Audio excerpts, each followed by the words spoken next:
न तत्र सूर्यो भाति न चन्द्रतारकम् तमेव भान्तमनुभाति सर्वमिदं विभाति।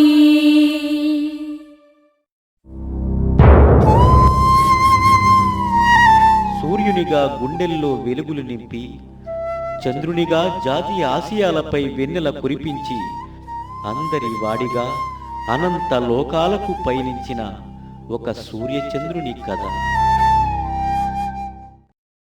సుజల సుఫల సస్యశ్యామల స్వర్గసీమ, పాండిత్య రాజకీయ సంగీత సాహిత్య పౌరుష ప్రతాప కీర్తిసీమ ఈ కోనసీమ.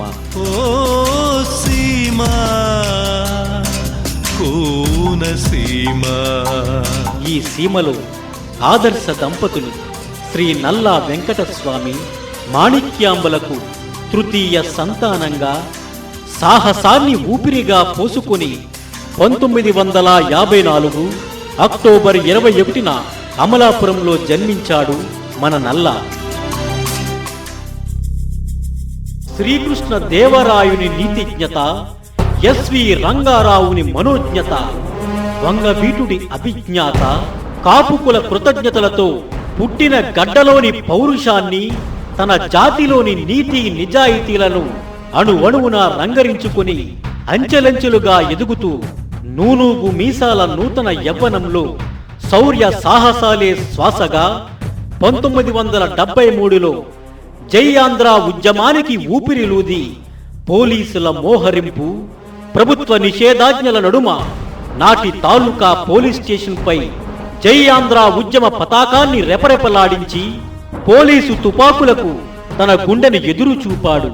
నిర్భీతిగా ఆలోచించడం, ఆలోచించిన దాన్ని నిష్కర్షగా చెప్పడంలో ఆయన సరళే వేరు. అభయం కోరినా, సాయం కోరినా నమ్మి వచ్చిన వారికి ఆయన అందించిన సహాయ సహకారాలు మరువలేనివి.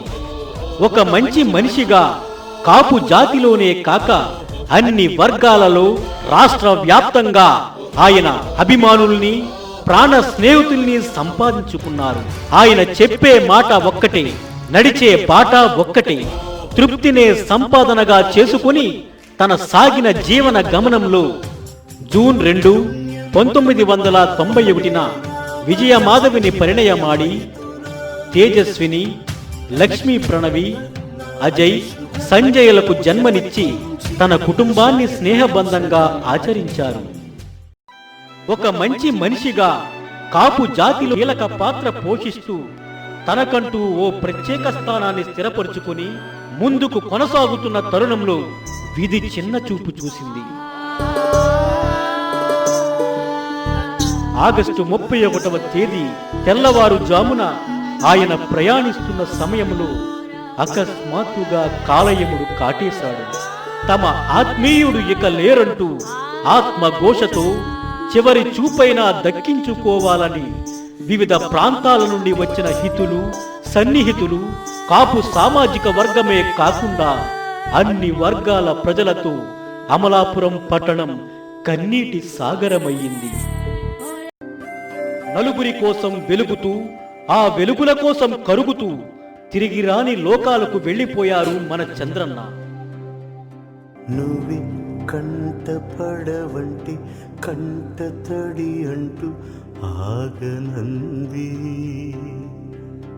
ఇలా నన్ను నడిపించి నువ్వు లేవంటి నమ్మనంది.